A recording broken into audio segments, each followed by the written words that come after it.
José Cláudio Massal de Souza, tenho 44 anos, vivo no Japão há 22 anos já. E cheguei aqui em 94, como muitos, vim como Dekasegi para trabalhar em fábrica. E minha história no Japão começa a partir daí.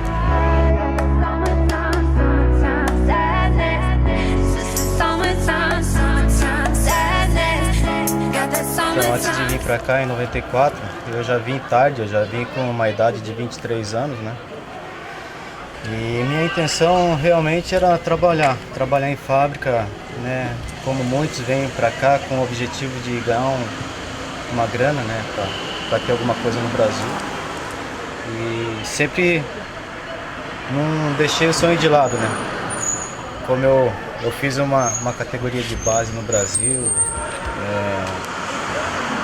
e aqui eu vim para trabalhar, mas tendo esperança um dia de tentar uma sorte aqui no Japão e aonde, né, graças a Deus, assim, hoje eu trabalho no futebol e não foi fácil chegar até aqui. Estamos na batalha até hoje. Então, cheguei em 94, em janeiro, para trabalhar na região de Hiroshima, né, na fábrica que fazia peças de carro para Mazda. E o primeiro ano foi 12 horas de trabalho praticamente todos os dias, né? E o futebol aqui foi depois de 7 meses, mais ou menos, de Japão. Eu conheci uma amiga onde eu trabalhava, na fábrica, onde ela me apresentou uma pessoa, né, que organizava os rachão, né? As peladas aqui dos brasileiros aqui no Japão. E a partir desse dia eu fui lá, participei com o pessoal, e essa pessoa que me ajudou a estar ligado no futebol até hoje, né? Foi ele que me apresentou aos japoneses, aos clubes japoneses, apostou em mim. Então eu devo muito a ele, assim, né? O cara que me ajudou bastante aqui. Então, assim, eu peguei uma época de semi-profissional, né? E eu entrei no clube da Mazda, né? Mazda Saka Club. E joguei ali no período de 5 anos, mais ou menos. E eu trabalhava meio período e treinava todos os dias, né? E morava em alojamento. E foi uma experiência única, assim, né, aqui no Japão, né? Eu achava que seria mais difícil, né, aqui no Brasil ter uma oportunidade, já que a gente vem aqui como um Dekasegi, né? E o ritmo do futebol aqui é bem dinâmico, né? A questão física aqui, né, eu tive muita dificuldade assim no começo, principalmente no primeiro ano, né, nos treinamentos físicos, até acompanhar os japoneses, mas eu acho que o que fez realmente, assim, eu seguir adiante foi a determinação, assim, né? E concentrar nos treinamentos e querer mais, né? Deixar um pouquinho algumas coisas de lado para poder treinar todos os dias e me dedicar, né? Então no campo eu gosto de jogar de meio atacante, entendeu? Como se fosse um meio amador ali. Então, eu sempre tive essa função. Quando eu era mais jovem no Brasil, eu sempre jogava como segundo volante ou um meia esquerda ali. Mas no Brasil, né, na época que eu jogava, quando eu era molecão, a gente, como é descendente, era difícil de jogar lá porque tinha muito preconceito ainda, né, no futebol no Brasil. Para os asiáticos, entendeu? Mas graças a Deus eu soube superar tudo isso e cada vez me dava mais força ainda, né? Quando eu encontrava uma dificuldade pelo caminho. Eu tive 5 anos jogando pela Mazda, né? E a Mazda, para quem não conhece, foi um dos clubes mais importantes aqui do Japão, antes da J-League começar, né? após que a J-League começou, a Mazda disputava a liga da Chugoku League, é a região da Chugoku ali onde tinha Hiroshima, Tottori, Yamaguchi-ken, Okayama-ken. Então, nesses 5 anos nós fomos 3 vezes campeão da região de Chugoku, né? Onde a gente teve acesso para subir para a liga profissional, mas já de antemão a diretoria já tinha passado para nós que não era a intenção do clube, né, colocar dois times na divisão profissional, porque já existia o Sanfrecce na época. Então, infelizmente, né, os resultados vieram, mas a diretoria achou melhor ficar na divisão que estava no momento, né. E eu joguei durante 5 anos, depois, a partir de 2000, 2001, eu parei de jogar o futebol de campo e como eu tive uma experiência de jogar no Brasil o futsal também, nós montamos uma equipe na região de Hiroshima, onde na época não existia a F-League ainda aqui no Japão, né, a liga profissional, e sim os grandes torneios, né, que existia era o Nihon Senshiken, onde eu participei pela equipe do F-Do de Hiroshima, né.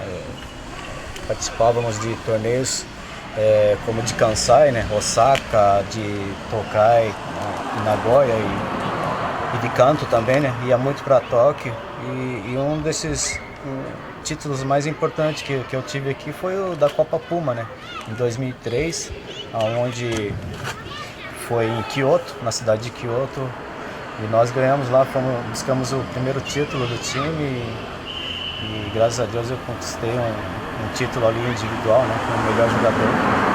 Então isso foi uma marca aí que eu consegui aqui no Japão, graças a Deus.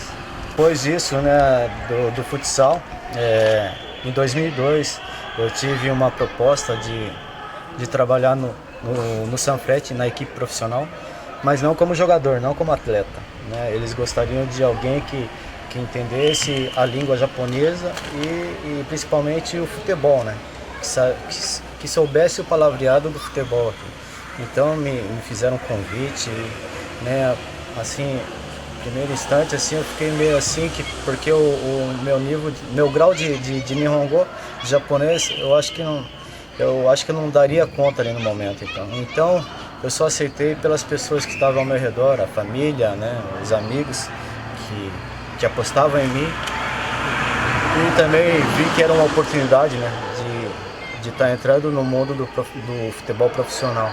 Era aquilo que eu sonhava, né. E daí a partir dali eu aceitei e comecei a trabalhar como intérprete na comissão técnica, né, junto com os primeiros jogadores que eu acabei trabalhando, que foi César Sampaio, né, que todo mundo conhece, seleção brasileira, muito tempo no Palmeiras, São Paulo, La Corunha, né, Frilgers, Caxias Reysol. E o outro é o Marcelo Ramos, né, um atacante que teve muito tempo no Cruzeiro, né, São Paulo. E o zagueiro Ricardo, que veio da equipe do Zico, do Rio de Janeiro.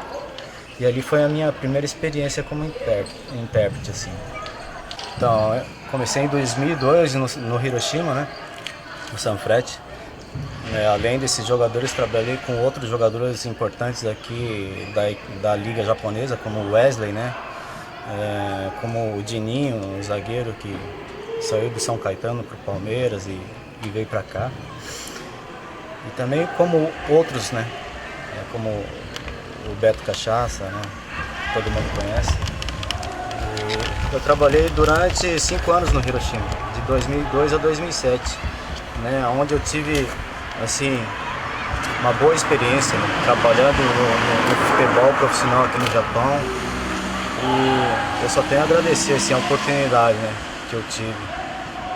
E depois disso eu tive uma nova experiência, né, de voltar para o Brasil, né, de tentar trabalhar no mercado do futebol lá também, né, mas fazendo uma função totalmente diferente daquilo que eu vinha fazendo no futebol, né?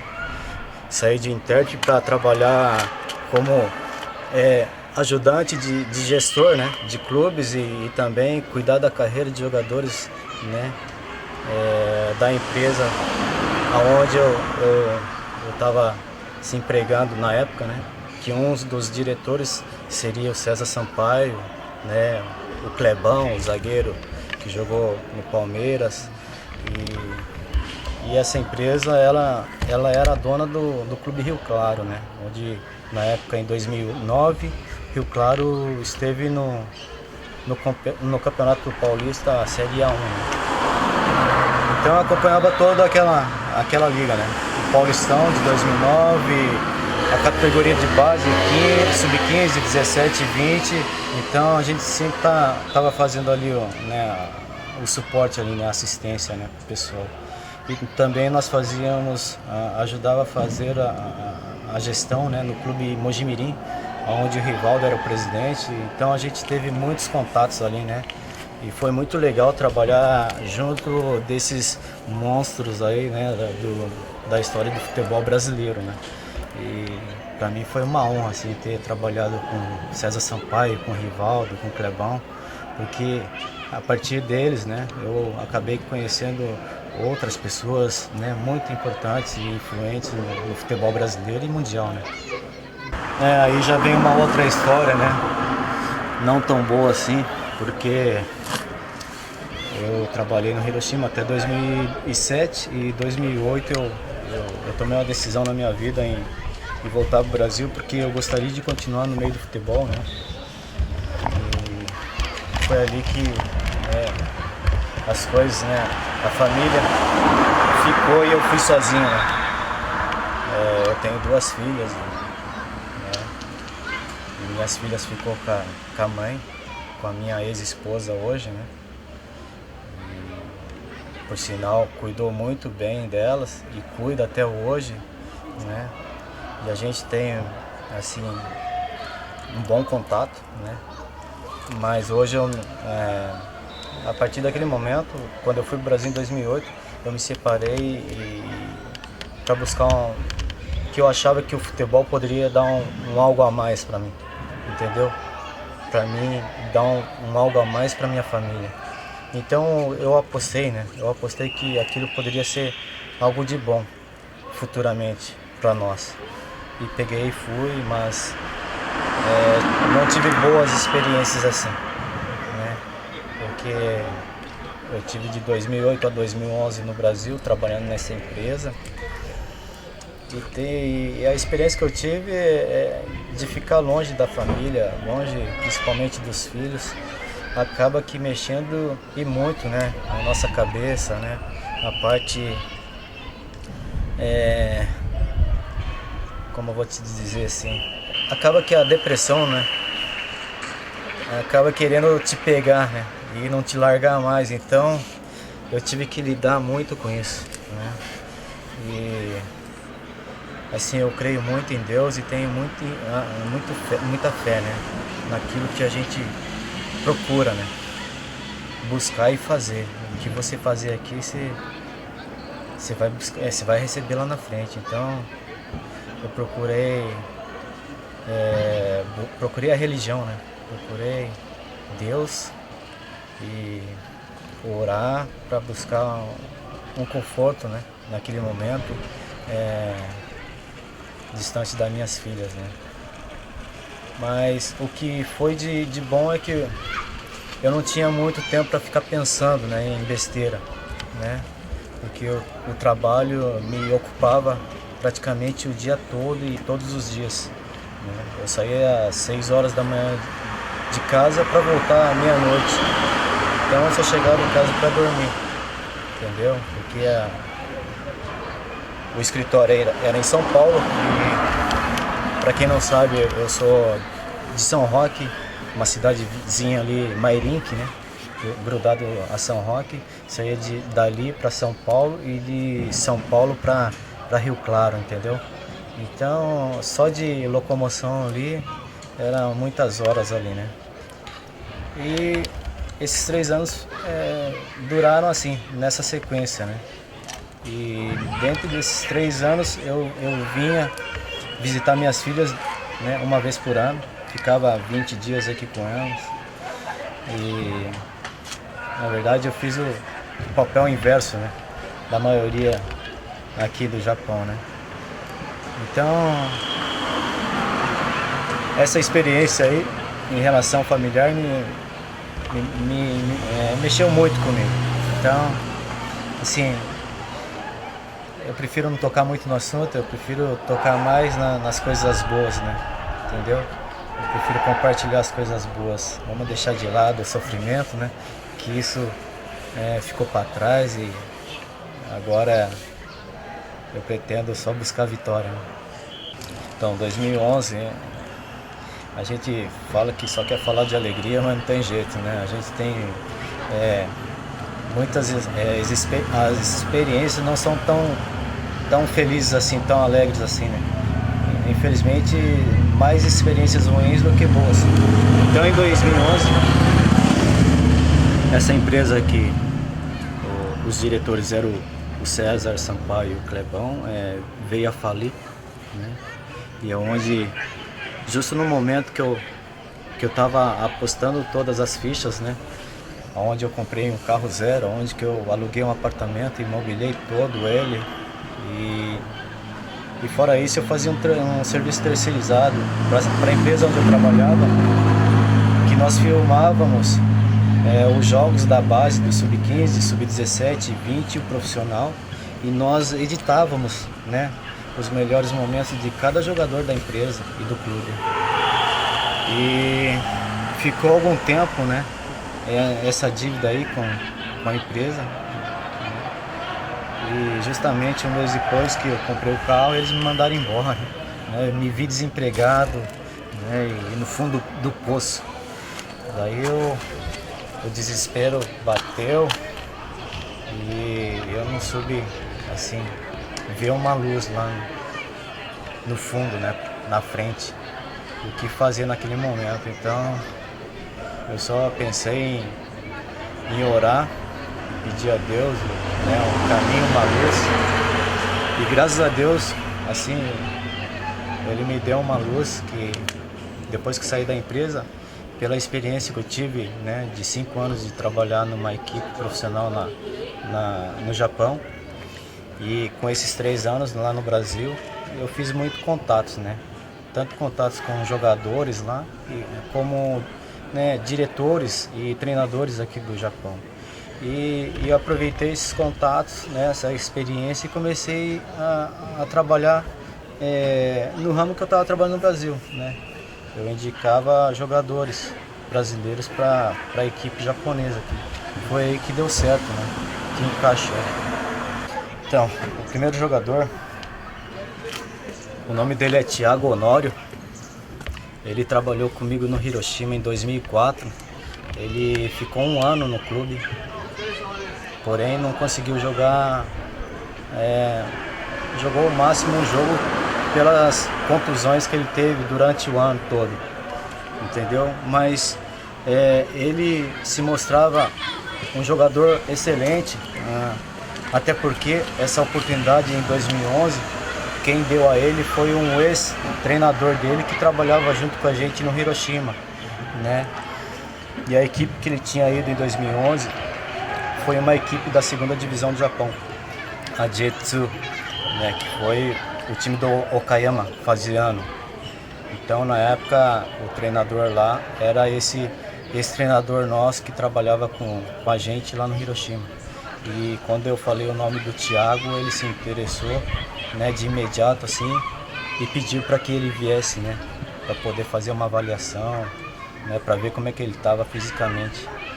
E foi ali que começou a minha história, né, no que eu estou fazendo hoje, né? Ali começou, foi o primeiro jogador que eu negociei aqui no Japão, em 2011.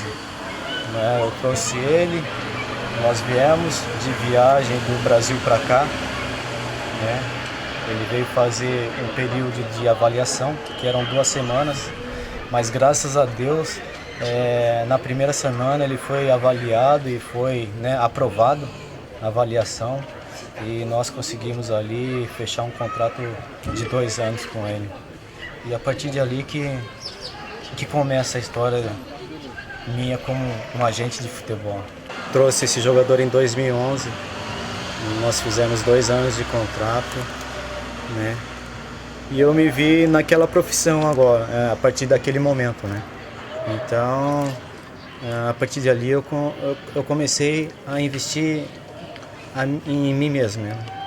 Nessa função como agente. E comecei a fazer novos contatos, comecei a me apresentar não como um intérprete, como todos me conheciam, e sim como um agente de futebol, né? Um scout, um olheiro, um observador de jogadores do Brasil, né? E isso foi durante 1 ano e meio, né?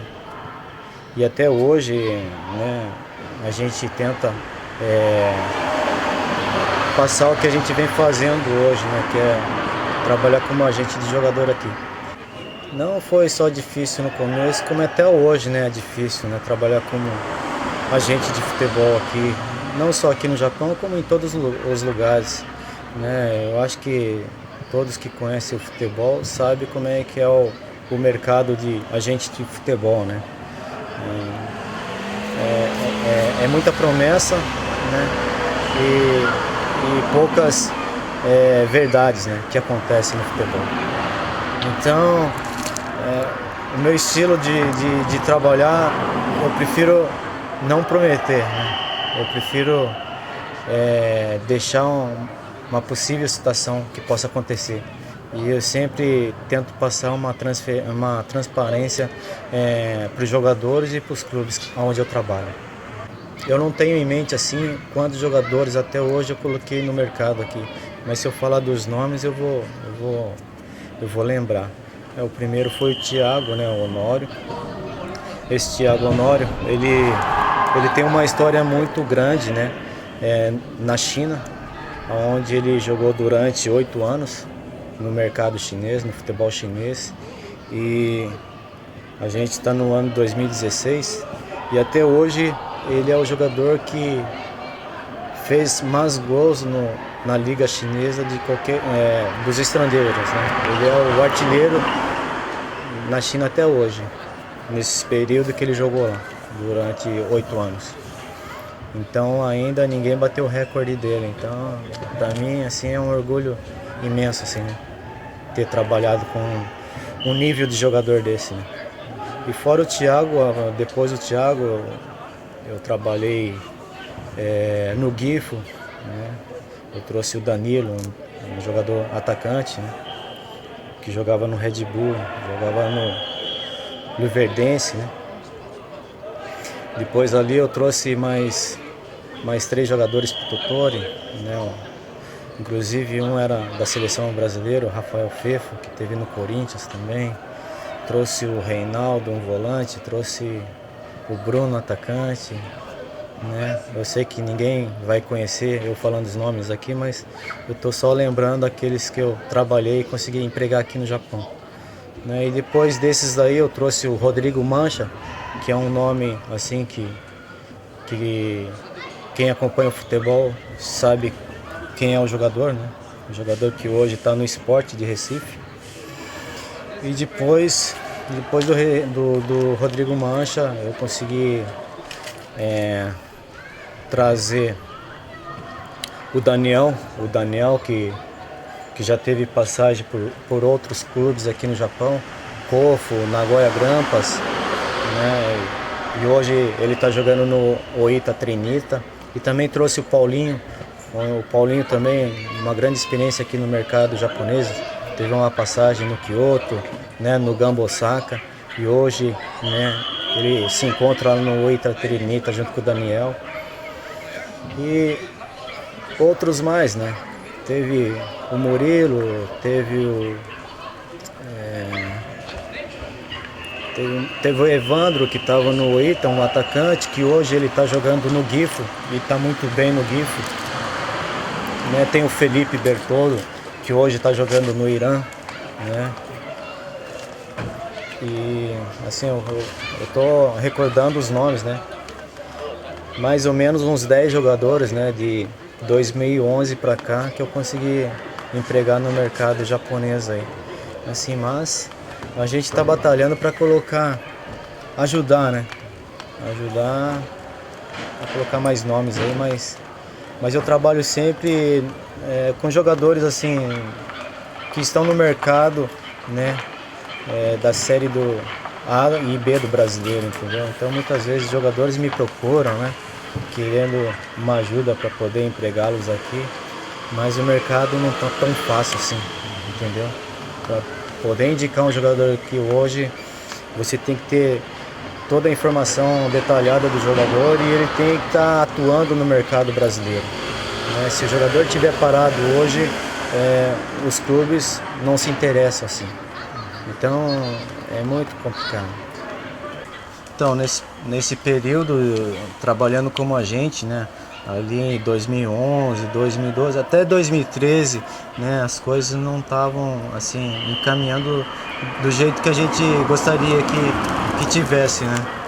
E em 2012, em janeiro de 2012, eu tive uma proposta, né, de trabalhar como intérprete na comissão, junto com o treinador Okada Takeshi, que é um nome que é famoso aqui no Japão, um treinador que já serviu a seleção japonesa, já treinou o Marinos, né, um grande nome aqui.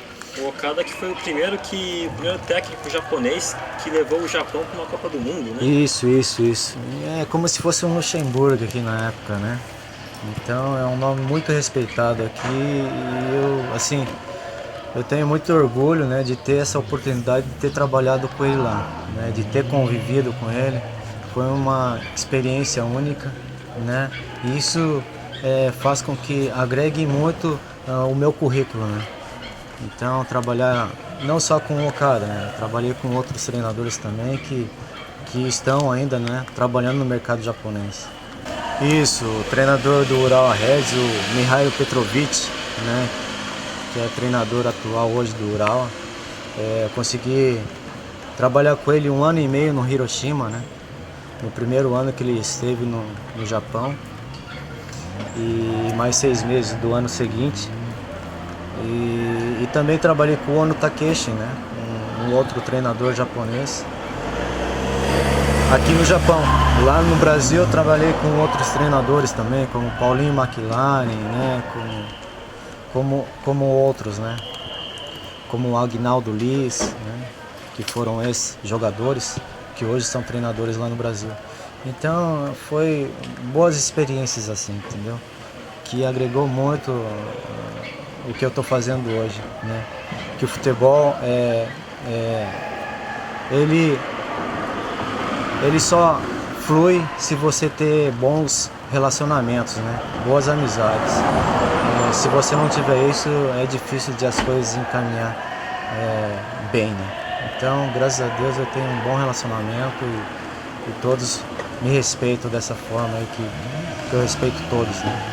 A partir de 2013, 2014, né, as coisas deu uma aos poucos vai clareando, né? E assim, não é que eu não tô na batalha até hoje. É lógico que a gente não pode parar, né? A gente tem que continuar trabalhando para as coisas melhorar. E esse ano eu tive a oportunidade de colocar 3 jogadoras na China, né? O treinador do clube chinês é um japonês, aonde já tive oportunidade de trabalhar com ele no Japão. Na época ele era um dos diretores aqui do clube japonês e esse ano ele assumiu o clube japonês lá feminino como treinador e tive a oportunidade de apresentar 3 jogadoras para ele, onde as jogadoras 2 estavam no São Paulo e uma estava no Santos, né? São 3 jogadoras brasileiras e onde o mercado chinês hoje está investindo no futebol feminino. Isso é muito importante para a gente, né? Já que o futebol feminino no Brasil não é tão valorizado assim. E como a gente tem o produto, que são os jogadores e as jogadoras para apresentar, isso é muito bom, né? Eu não gosto de me comprometer com as pessoas, né, que me procuram, né, pedem ajuda. Às vezes tem algum jovem assim, que alguma pessoa quer apresentar, né? O meu mercado, né, o meu foco, infelizmente, hoje é um mercado onde eu posso apresentar já um jogador pronto, né? Que é um mercado que você tem que ter resultado imediato. Então eu trabalho no mercado da primeira divisão e de segunda divisão. Então, para mim poder apresentar jogadores para essas equipes aqui no Japão, o nível do jogador brasileiro, ele tem que ser um nível de Série A e Série B do brasileiro, entendeu? Então ele tem que estar em destaque jogando no Brasil, porque hoje em dia a internet te traz toda a informação dos jogadores, né? Se ele está jogando, se ele está desempregado, quantas partidas ele fez. Então, assim, hoje não tem como empregar um jogador somente com vídeo, né? E isso que dificulta às vezes a negociação. Mas eu procuro sempre estar me atualizando no mercado, né? Tanto aqui no Japão como no Brasil, né? Pelos contatos que a gente tem lá também, para poder estar apresentando um bom material a eles, né? Então, infelizmente, hoje eu não tenho tanto esse mercado assim de jogadores jovens para poder apresentar os clubes aqui, né? Porque, como eu te falei, eles querem um resultado de imediato, né? Eles querem jogadores prontos, não a longo prazo, né? Mas eu pretendo uma hora, né? A hora que a gente estabilizar, né? Ter um mercado mais amplo, poder estar realmente fazendo esse trabalho de categoria de base, de jogadores jovens, né? De ter um mercado maior aí para esses jogadores. Cara, minha receita de sucesso, né? Eu tenho muitos sonhos ainda, né? Muitos objetivos ainda na minha vida. É acreditar naquilo que você está buscando, né? É acreditar e ter determinação. E tudo que você busca, tudo que você quer conquistar, existem sacrifícios, né? Existem coisas que você tem que deixar de lado, né? Que você tem que se concentrar somente naquilo que você está buscando, né? Assim, graças a Deus, Deus me confortou muito, né? Naquilo que quando eu era mais novo, mais jovem, eu sentia falta, que era, né? Ter minha vidinha aqui e ficar, né, me divertindo. Então hoje eu sei separar muito bem essa questão, entendeu? E o que realmente vai te trazer resultado é a concentração, é deixar as coisas, né, de se concentrar no seu sonho, no seu objetivo, né? Uma balada, alguma coisa, alguma diversão assim que desfoque você, isso vai te prejudicar aquilo que você está buscando. Então foque naquilo que você busca e que o resultado não vai ser diferente, né? Entendeu? Mas para tudo que a gente vai conquistar, tudo que a gente vai buscar, tem que ter um sacrifício. Então, né, tem muitos detalhes que eu poderia estar entrando aqui, mas, sabe, é difícil. Às vezes é deixar de ver a família, às vezes é deixar de comprar um carro, né, de andar de bicicleta, né, saber que você não está no ponto ainda de esbanjar, né, coisas materiais. Então, né, é uma balada que você tem que evitar para estar concentrado no seu trabalho. Então, a coisa mais importante para mim hoje é o trabalho e a minha família, só isso. Então, pessoal, eu gostaria de agradecer vocês, né, que estão vendo esse vídeo aí. É a primeira experiência minha, né, aqui passando para todos vocês. E eu espero, né, de alguma forma motivar alguém aí que tem algum sonho, algum objetivo na vida, né? Poder estar em busca disso, né? Acredite no seu sonho e vá atrás dele. E essa é a mensagem que eu tenho para vocês. Muito obrigado.